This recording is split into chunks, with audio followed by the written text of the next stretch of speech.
आपण पाहत आहात जत मराठी न्यूज। जत तालुक्यातील राजकीय समीकरणांना नवे वळण। सौ सावित्री रवी पाटील यांचा दणदणीत विजय। विजय बागेळी पाटील यांच्या उपस्थितीतील सत्कार सोहळा ठरला चर्चेचा विषय।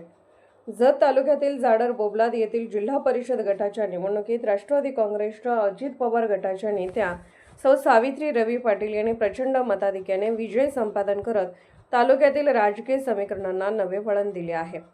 त्यांच्या या दणदणीत विजयामुळे राष्ट्रवादी काँग्रेस पक्ष अजित पवार गटाचे वर्चस्व अधिक भक्कम झाल्याचे चित्र दिसून येत आहे। या ऐतिहासिक विजयानिमित्त सौ सावित्री रवी पाटील तसेच नेते तमनगौडा रवी पाटील यांचा भव्य सत्कार समारंभ उत्साहात पार पडला। विशेष म्हणजे शिवसेना उद्धव बाळासाहेब ठाकरे गट जतचे विधानसभा प्रमुख विजय बागेळी पाटील यांनी आपल्या कार्यकर्त्यांसह उपस्थित राहून दोघांचाही सत्कार केला।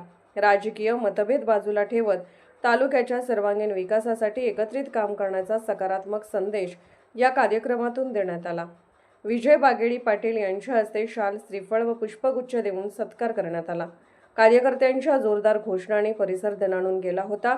दोन्ही गटातील प्रमुख नेते एकाच मंचावर आल्याने हा सोहळा तालुक्यातच नव्हे तर जिल्हाभरात चर्चेचा विषय ठरला।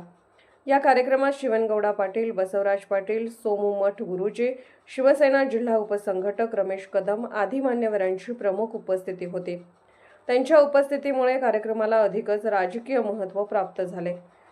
दरम्यान विजय बागेळी पाटील यांना आगामी काळात जिल्हा परिषद सदस्यपद मिळण्याची दाट शक्यता वर्तवली जात असून त्यांच्या राजकीय वाटचालीकडेही तालुक्याचे लक्ष लागले आहे।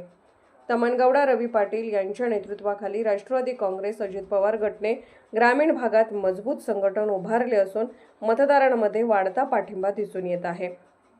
एकूणच सौ सावित्री रवी पाटील यांच्या विजयामुळे जत तालुक्यातील राजकारणात नव्या अध्यायाची सुरुवात झाली असून आगामी काळात विकासाच्या नव्या दिशा निश्चित होण्याची अपेक्षा व्यक्त होत आहे।